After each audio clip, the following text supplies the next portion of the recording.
Hello, everybody. My name's James. Welcome to the Fan View. Unfortunately, it was meant to be Clash of the Correspondents with Dara Curran, our Fulham correspondent here, and Mark Southerns, our Nottingham Forest correspondent. Unfortunately, as those of you who follow Black Box are probably aware, Mark's feeling a bit under the weather at the moment and had to pull out. We couldn't get a replacement sorted at short notice.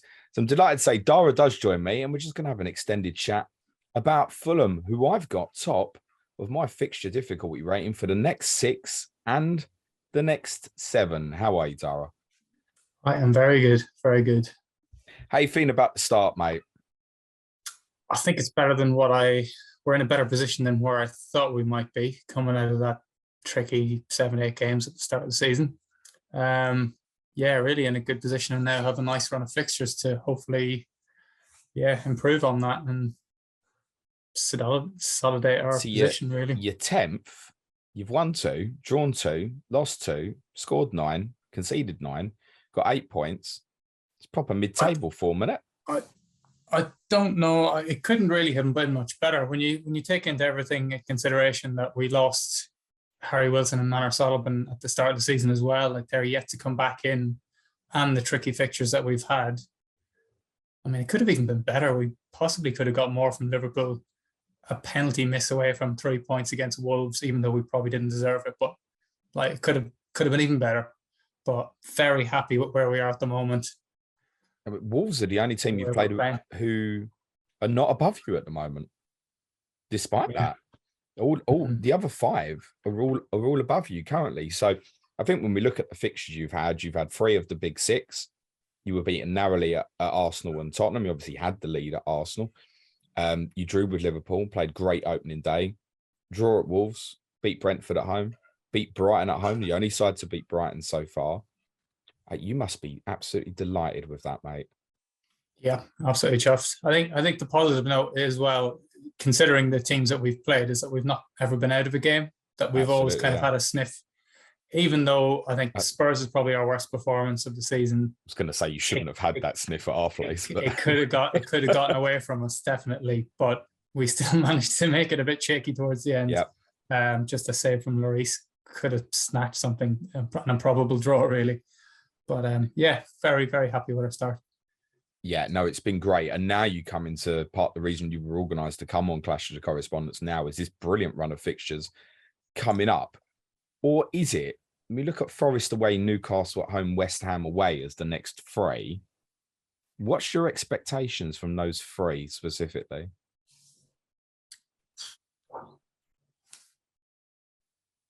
I mean, I think if we took 4 points from those games, I think I'd probably be happy in whatever order that comes.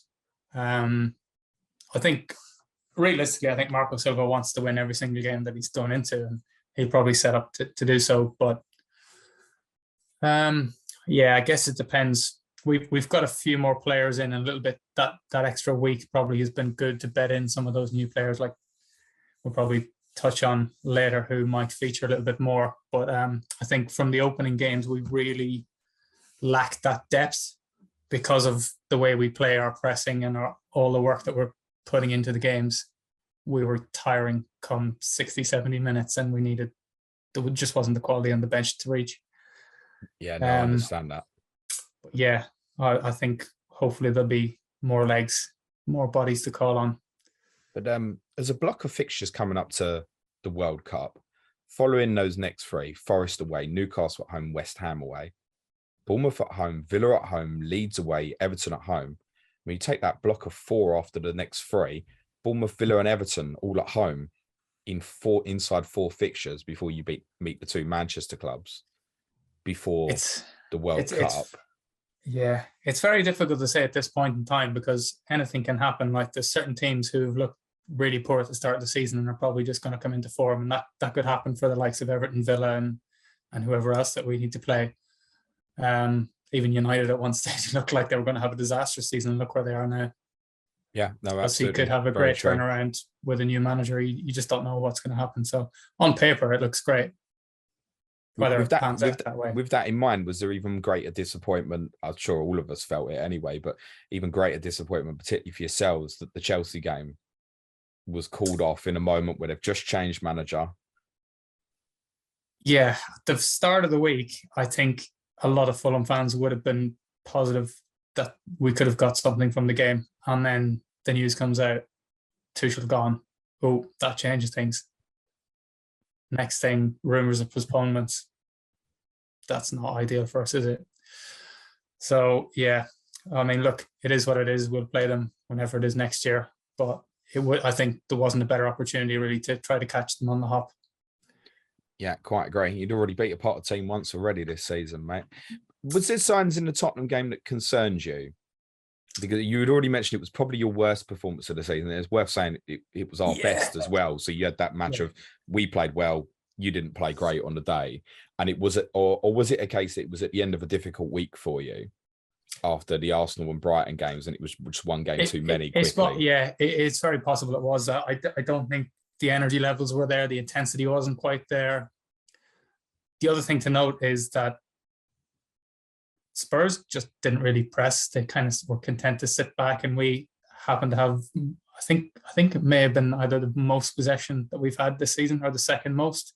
Doesn't surprise me. We didn't really know what to do with it. We weren't really incisive enough. But also Spurs kind of managed to bypass the midfield completely. Like Harrison Reed didn't make a single tackle in the game, so they just managed to go out wide with the wing backs, Sessegnon and who was Emerson on the other side. So they just managed to completely bypass Reed, Pereira, and then Paulinha obviously picked up the yellow in the first half, so he was a bit quieter second half. And I guess our tactic is to kind of make it as congested as possible and force teams in through these juggernauts that are going to just break up play. Yeah, my team do give the illusion that, let's say, lesser light teams are dominating possession against Tottenham. Tottenham are happy for it to happen and draw you on and then try and expose on the counter attack. And I guess it's been an open theory for a long time about Marco Silva teams that they will always give you a chance. Is that fair? Yeah, I suppose so. Yeah. I mean, I think we've managed to sit back and become quite robust in most of the games that we've played. I don't think we've defensively been really poor. There's been a couple of errors here and there, like the Liverpool second goal where it just kind of dropped nicely. The two centre backs didn't really know where either one was, and it just fell nicely for Salah to knock it in. I think we've been quite good. I think in the Spurs game, what really kind of set us back was Robinson going off with the injury, and Mbabu had to slot in at left back, which he wasn't really comfortable with, and from there we just kind of lost our shape as well, and Spurs just took advantage big time. Is he fit again, Robinson, or not? He's not completely ruled out, but definitely a doubt for this weekend, which is a big concern because I don't think Kurzawa is fully fit either. He hasn't played in quite some time. So then what's the alternative? Who are you left with? Mbabu again, potentially. I heard rumours that Tim Ream has been training this week at left back. Whether I believe that or not, I'm not sure. He's a player I've been quite critical of, but he's had a brilliant start to this season, hasn't he? In fairness. Yeah, I was also critical as well. I was a bit doubtful that he probably had the legs, but he hasn't need to run around. He's just been able to read the game and mop up. And I think pretty much every ball that's come in, he's cleared it. Is that down to Tosin? Tosin's obviously got the athleticism to cover for him. Does that help?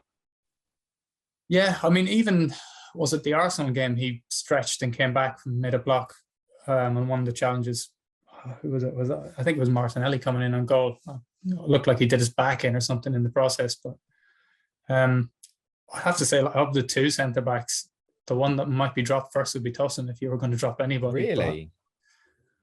But I don't see Ream coming out for any of the other boys at this point in time. Okay, that's really interesting. Obviously, you signed Issa Diop from West Ham. He's so far only played, or in terms of started, the game at Crawley, which was a bad night. And yeah, certainly his, let's say, lack of effort on Crawley's second goal was very much highlighted by a lot of people within the Fulham community. He's not getting straight in at the moment, is he? No, I can't see it. I definitely can't see it. Is it in hindsight an unnecessary buy? I mean, you had to get bodies in, didn't you? We Is that part needed why? defenders. Yeah, we definitely needed defenders. Would he be ahead of Duffy though, if it come to it, if he lost one of the two centre backs? Do you think? I don't know. Who did he come on? Was it in the Spurs game? He came on late, and I was quite surprised at that. Or maybe it was it was the Arsenal one, because it was the Arsenal one, and I was surprised that Duffy didn't come on at that point in time. It was almost kind of like, well, it wasn't his error. It was Leno flapping at the ball a bit. But yeah, I think for me anyway, Duffy would probably be slightly ahead until we see more of him. I just haven't seen anything from him. Now, you mentioned Leno, interestingly, the Marek Rodak conversation between you and I goes back a couple of years, which obviously ended quite quickly with signings the last time you were in the division. Did it shock you that Leno, and obviously was coming in to be number one, but having kept a clean sheet at Wolves, did it surprise you that he came straight in for Rodak? I knew he was going to come in at some point. That was obviously the plan. There's a dog for the benefit of those on the audio. That was obviously going to happen, but I don't think Rodak probably did anything to warrant being dropped.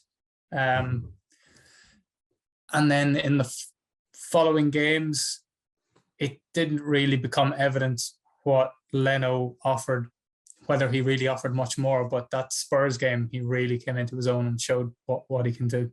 He was definitely saved us at least 2 goals. Yeah, he made some phenomenal saves against us, but there's no clean sheet with him in goal as yet, mate.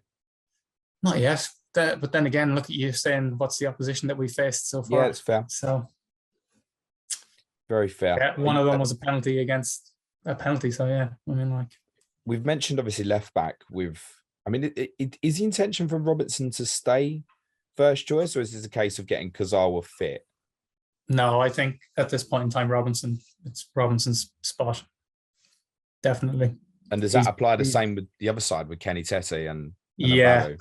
Yeah, for me, Tete has been phenomenal defensively anyway. And Mbabu possibly offers a little bit more in terms of getting balls into the box with his delivery, but defensively, I think Tete, it's his spot. Because realistically, we want to be pretty solid at the back. Eulogize about Paulinha. Oh, he's unbelievable.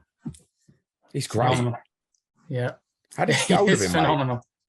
I don't know how we got him. It's an absolute coup. He is a very unique footballer. Has this very long stride that enables him to get interceptions in. Doesn't think twice about it. Decent on the ball as well. How pivotal has he been for you so far, and how pivotal will he continue to be?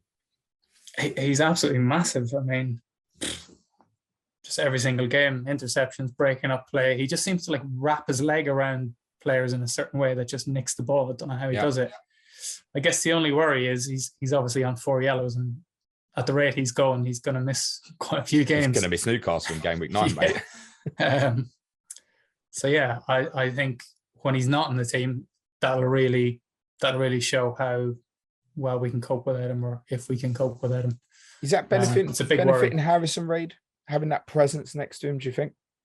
Yeah, it gives Reid a little bit more license to go and go forward. Like Paulinho will just sit there. He's happy to do that all day and break up the play. Gives Reid a little bit. He can go and press. He can go and harry and strike. I think he's actually kind of been going a bit wide as well in some of the games. Just linking up with on the right hand side. But I guess the other option would be that possibly like a Tom Kearney could come in for either one,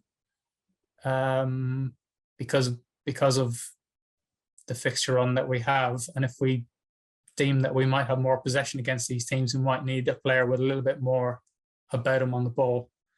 So I wouldn't be completely surprised to see Kearney feature in the midfield. That's an interesting point. I mean, there will be people who have Harrison Reid as their 4.5 FPL midfielder of choice and want the guaranteed minutes, particularly when you've got these blank fixtures coming around and stuff. What I'd say is that I'd imagine that would be an option for you later in games rather than at the start. I would foresee that as, okay, have more of the ball. Okay, we're going for the winner, or we need to equalise. We're struggling to break a team down. Yeah, sure. Kearney's got a greater range in terms of his direct passing than Reed. But I wouldn't see them two under any threat for minutes at the moment, as in Reed and Paulinho as a partnership. And Andreas Pereira, how much has he impressed you so far? I wasn't 100% sure when he was announced. It just seemed like one of those signings that could either sink or swim, but he's been really good so far, just really pressing from the front. He's just a team player. I guess he's bought into what Marco Silva wants of him. His output obviously isn't where we want it to be.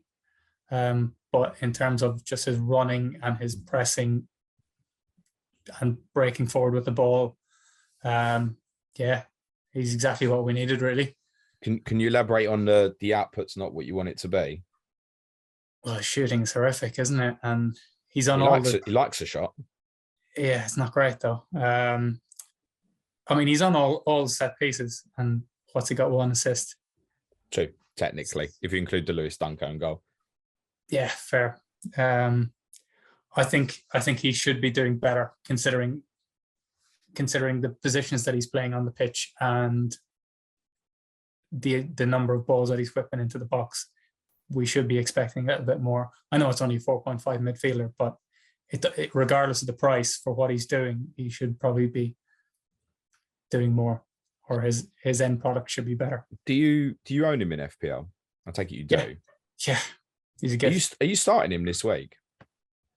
Yeah, I have to. Yeah, I'm not wildcarding. I'm using my 2 free transfers, and I'm going to play him. Any? Do you feel uncomfortable about that in any way? I don't want to force myself into a wildcard or free hit or anything like that. No, that's absolutely fine. I mean, I'm on wildcard myself now, and was always planning to wildcard this week. I wouldn't dream of not having him for a second, although he probably won't start for me this week, which I'm a little bit concerned about, because his ownership is such that I know he is going to start for most people this week. But I just think we discussed it in pre-season, he's almost like ideal first sub every week near enough, isn't he? Yeah. I mean, what more do you want from a 4.5 million player? On set pieces and playing a very attacking midfield role. Yeah. There's not he's been more. Further forward than Mitrovic in some games. Yes. So, yeah. I mean, I'm happy. 4.5 million. We'll come on to Mitro, who Dara told me before we started recording is going to win the Golden Boot. I think he might have just forgotten that Erling Haaland exists. Before we talk about Mitro, I want to talk about this situation with wide players. So obviously Harry Wilson was really important for you last season in the promotion year. And you bought Manus Sonneman, which was long reported. It was reported as long ago as like May that he was going to join the club. Yeah. There was this awkwardness to obviously get him out of Shakhtar. He's done his ACL hairline fracture, is it? 7 months, I think. They're saying. I don't know if it's that long. He's probably not going to play this season, by the sounds of it. No, he's supposed to be back after the World Cup. Okay. He's going to miss the World Cup. I think it's 4 months from when the injury happened, but we'll see what happens. Obviously, probably need to get Ben Dinnery and get an official line on that. So, I mean, we're all looking at that point going, I think looking at Mitrovic as well and thinking, oh, wow, the supply line from out wide is in trouble. But Kebano and Reed, from what I've seen of you this season, have done very well to cover. You had to get new bodies in. You've got new bodies in Daniel James on loan from Leeds United and Willian, formerly of rivals Chelsea and my rivals Arsenal. He's 34. He's joined you.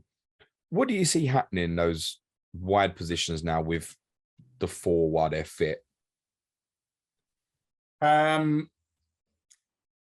I don't see a massive amount changing. I think Willian's probably just there for the last few minutes of the game just to give a bit of legs. But I could see Dan James possibly coming in the next few games. I think he'll be ideal, just his pace up front and the way he played for Leeds last year, probably the last couple of years. It's just his pressing from the front is probably it'll suit our system perfectly. So if we can give one of the guys, either Bobby or Neeskens, a bit of a break, I think we could see him coming in.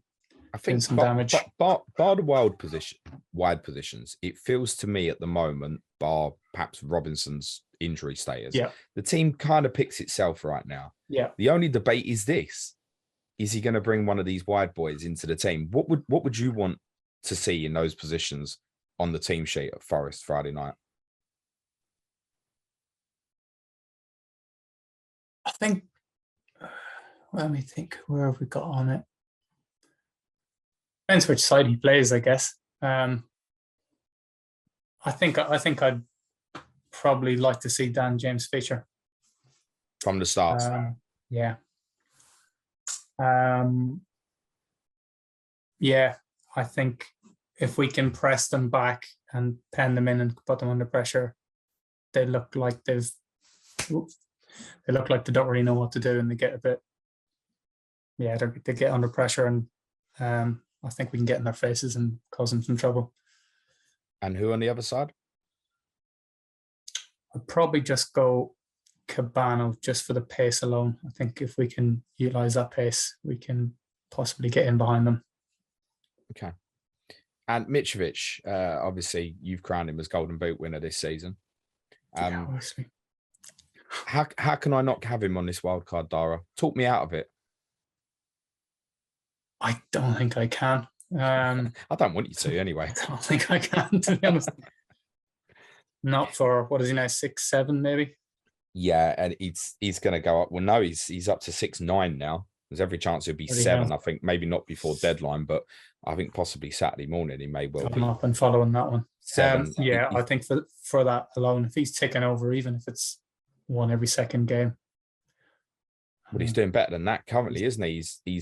He's returned in every game, and the one he hasn't, he missed a penalty. I think if he gets one, I don't know if this is right or not, but someone in the Fulham community mentioned that if he gets one, it was supposed to be against Chelsea, obviously, but if he gets one in the next one, it will be 50 and 50. Wow. That's incredible. I mean, you were particularly screaming in the summer saying this isn't going to be the same player from a couple of years ago. Forget about it. This team now plays to his strengths. I saw that very much firsthand last week, where we'd largely kept him quiet, I think, for 70 minutes or so. But as soon as the ball comes near him around the box, it's panic. It's panic. The goal he scored was absolutely brilliant. Brilliant goal. Absolutely ridiculous. Absolutely ridiculous. He's won goal of the month for September. If not all the fixtures were cancelled, he's probably got it there. No, it's quality.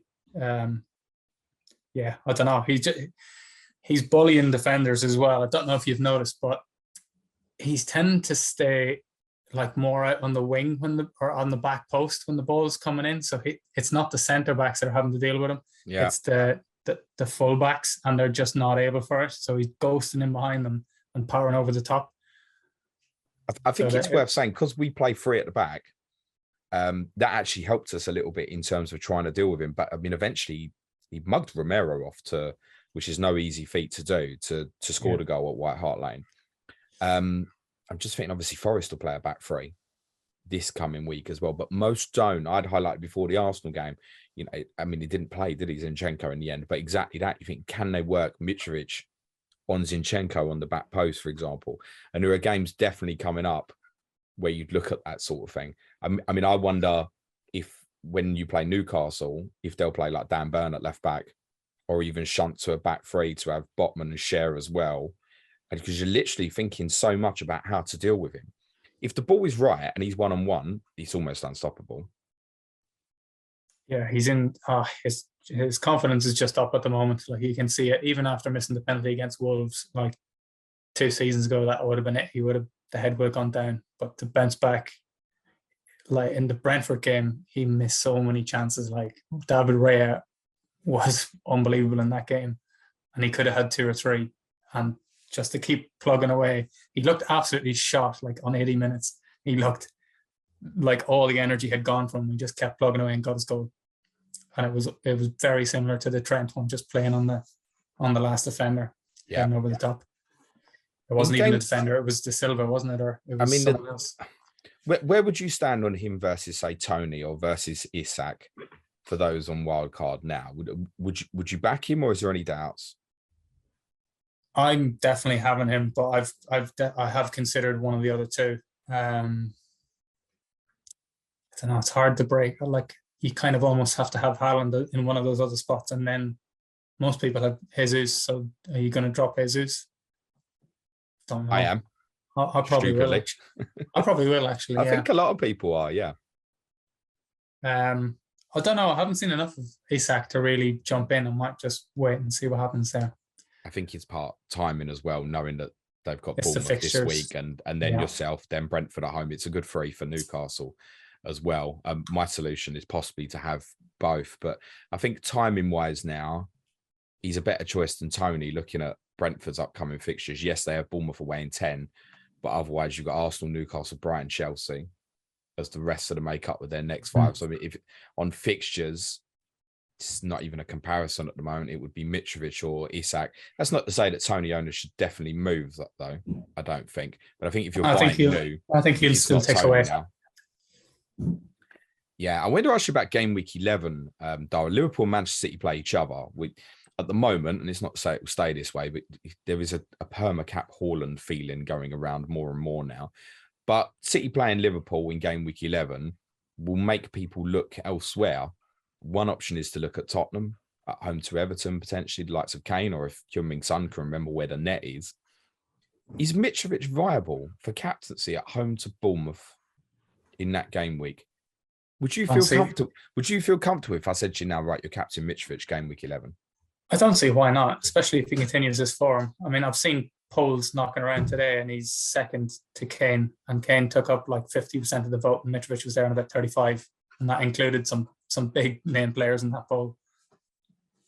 Yeah, I don't see why not.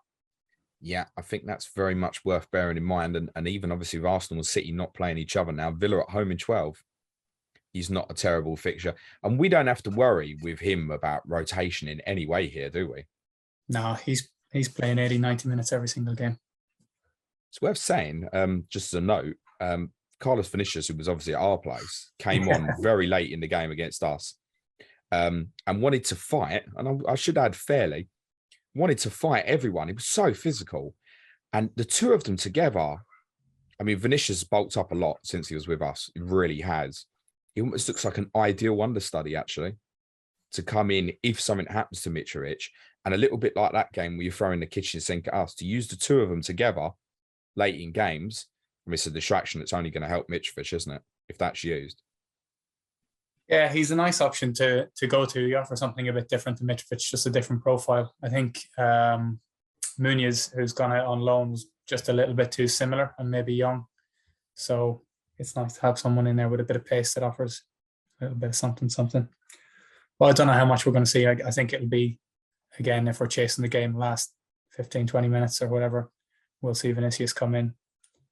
There's no threat. But I think we could occasionally see it tried together, the two of them. Yeah, I wouldn't be surprised. One option you spoke about, perhaps in games where you want a little bit more creativity, Andreas Pereira definitely could play a deeper role, which FPL managers may want to take note of. If that yellow card does happen for Paulinha, I wouldn't be surprised to see him drop in. I think it depends when that happens. I think Newcastle away, well, maybe not, but certain other ones, yeah, you could see it. I'm going Pereira and Mitrovic on this wild card, Dara, and I can't make a case not to have either, to be honest. Is there any case for a third? And if so, where should I look? I don't think so at this point in time. I think Harry Wilson probably would have been the obvious choice. Probably one to watch would be Dan James if he can make his way into the squad. He's 6, though. Feels a bit too much. Yep.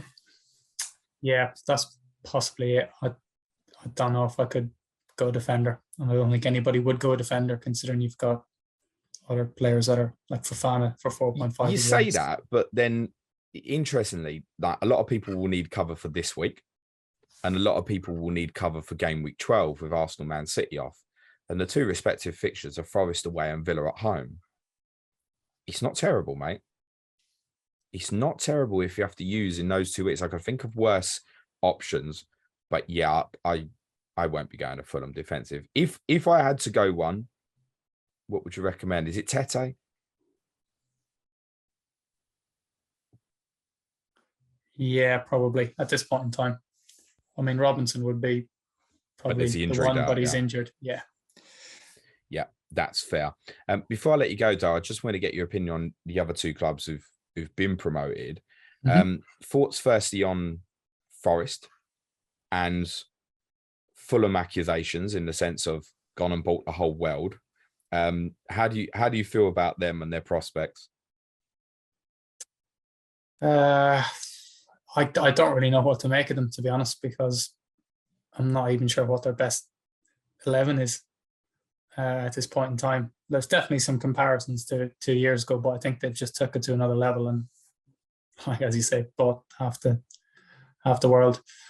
Just depends on how quickly they can get them to gel and like where they are in the table. If the next couple of games come and they don't get points on the board, they could be in big trouble. I obviously went to the City ground in game week 4. I was quite impressed with them, actually. That felt like a really tough fixture. Then they got slapped at City, and obviously what happened with Bournemouth has shaken the confidence. I'm sure more than anybody else in the league, they probably could have done with a game coming again quite quickly.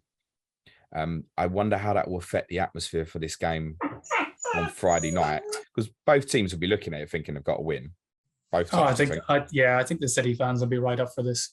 I think they'll be expecting 3 points. Well, they'll be hoping for 3 points at least. But yeah, this will be one they'll be targeting probably from the very start of the season. And before you go and feed your dog, bless. Yeah. I can't let you go without getting your opinion on Scott Parker's sacking at Bournemouth, because I know you don't like him.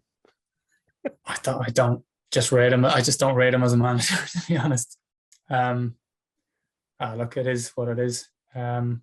Interestingly, they've actually done better without him because they've come out and started playing some attacking football. They've actually had to go for it rather than just sitting back and trying to soak it all up. They too have very good fixtures. You will have watched more Championship football than myself last year.